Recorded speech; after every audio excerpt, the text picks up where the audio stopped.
논어 제10편 향당 1. 공자께서 마을에 계실 때에는 겸손하고 과묵하여 말을 못하는 사람 같으셨다.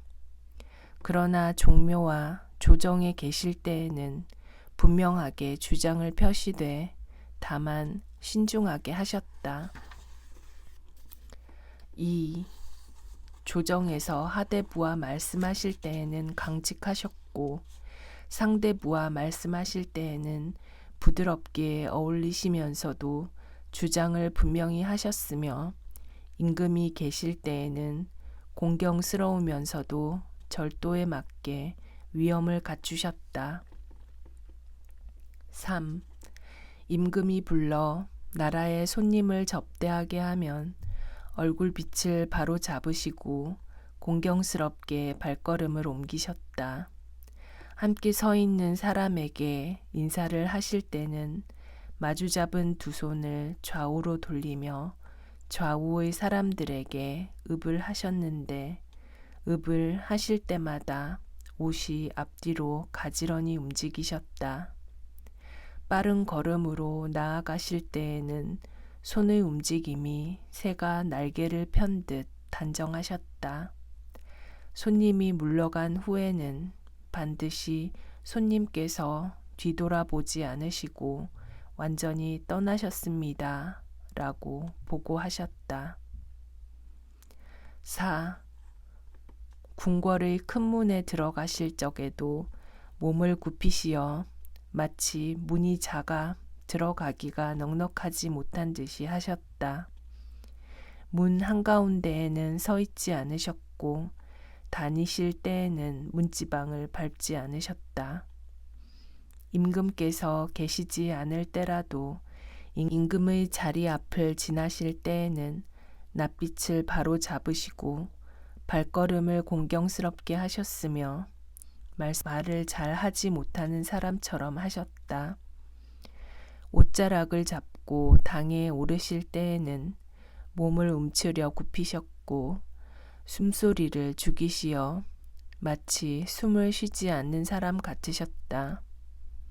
나오시어 한 계단을 내려서시면서 낯빛의 긴장을 푸시고 온화하고 기쁜 표정을 지으셨다. 계단을 다 내려오시어서는 빠른 걸음으로 나아가시는데 마치 새가 날개를 편 듯이 단정하셨다. 자신의 자리에 돌아오셔서는 공손하고 조심스러우셨다. 5. 귤을 잡으실 때에는 몸을 굽히시기를 마치 그 무게를 이기지 못하시듯 조심스럽게 하셨다. 귤을 잡는 법은 위로는 읍할 때의 두 손을 마주 잡는 위치와 같게 하시고 아래로는 남에게 물건을 줄 때 손을 내리는 위치와 같게 하셨으며 낯빛을 바로 잡으시되 두려워하시는 듯한 빛을 띠셨고 발걸음은 보폭을 좁게 하시면서 뒤꿈치를 끄는 듯 하셨다. 가져간 예물을 제후에게 올릴 때는 부드러운 낯빛을 하셨으며 개인적으로 사람들과 예물을 주고받으며 사귈 때는 온화하고 즐겁게 하셨다. 6. 군자께서는 짙은 보라색과 주홍색으로 옷깃을 달지 않으셨고 붉은색과 자주색으로 평상복을 만들지 않으셨다. 더운 계절에는 호두스로 된 고운 갈포옷이나 굵은 갈포옷을 입으시되 반드시 안에 옷을 받치시고 그 위에 입으신 후 외출하셨다.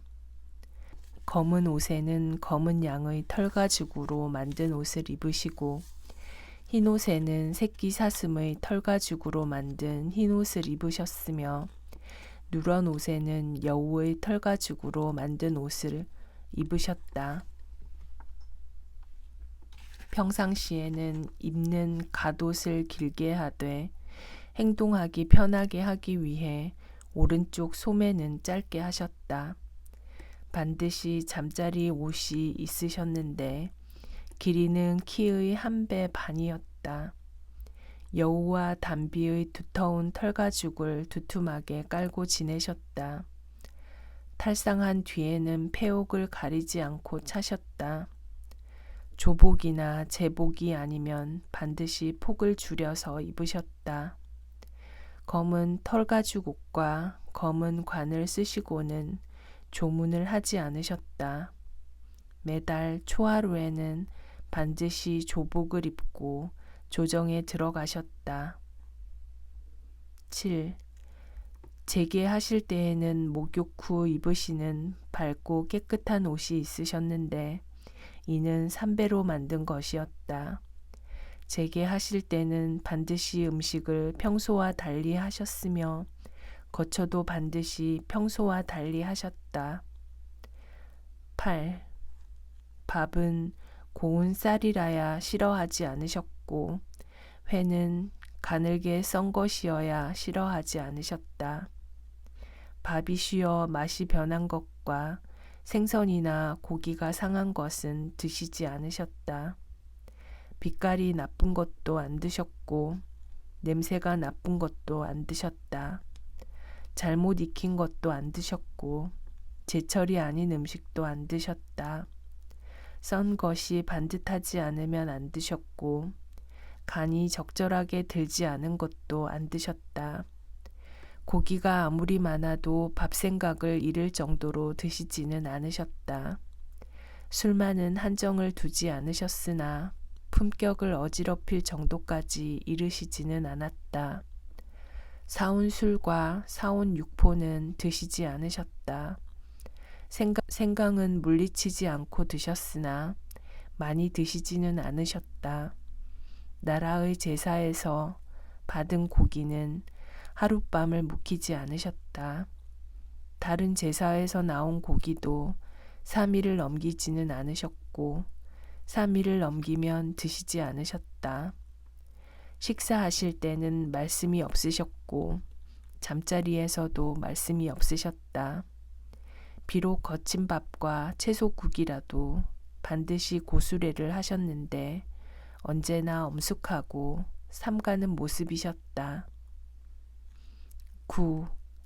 자리가 바르지 않으면 앉지 않으셨다. 10. 마을 사람들과 술을 마실 때는 지팡이를 짚으신 노인들이 나가시면 그때야 나가셨다. 마을 사람들이 역귀를 쫓는 나래를 행할 때면 예복을 입고 동쪽 섬돌에 엄숙하게 서 계셨다. 11. 사람을 다른 나라에 보내 문안을 드릴 때에는 그에게 2번 절하고 보내셨다. 개강자가 약을 보내오자 절하고 받으면서 말씀하셨다.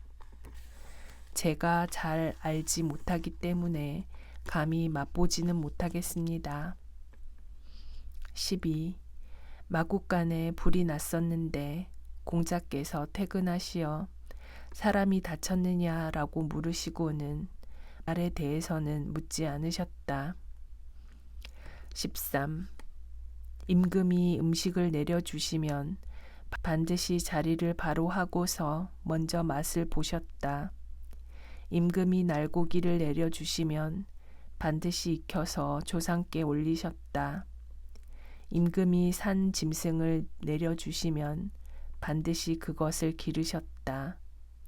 임금을 모시고 식사를 할 때는 임금이 고수례를 올리시면 먼저 맛을 보셨다. 병이 들었을 때 임금이 문병을 오시면 머리를 동쪽으로 두시고 누워 조복을 몸에 덮고 그 위에 띠를 펼쳐 놓으셨다. 임금이 명을 내려 부르시면 술의 준비를 기다리지 않고 걸어서 가셨다. 14. 태묘에 들어가셔서는 일마다 물으셨다. 15. 벗이 죽었는데 돌보아 줄 사람이 없자 내 집에 빈소를 차리자라고 하셨다. 벗이 주는 것은 비록 수레나 말일지라도 제사 지낸 고기가 아니면 절하지 않으셨다. 16. 잠자리에서는 시체처럼 몸을 함부로 하여 눕지 않으셨고 집에 계실 때에는 엄숙하지는 않으면서도 몸가짐을 소홀히 하지 않으셨다. 상복 입은 사람을 보시면 친한 사이라 할지라도 반드시 낯빛을 바로 잡으셨고 예복을 입은 사람과 장님을 만나시면 비록 가깝게 지내는 사이라 할지라도 반드시 낯빛을 달리하셨다. 상복을 입은 사람에게는 수레 위에서도 예의를 표하셨고 나라의 지도나 문서를 지고 가는 사람에게도 수레 위에서 예를 갖추셨다. 손님으로서 훌륭한 음식을 대접받으시면 반드시 낯빛을 바로잡고 일어서서 예를 표하셨다.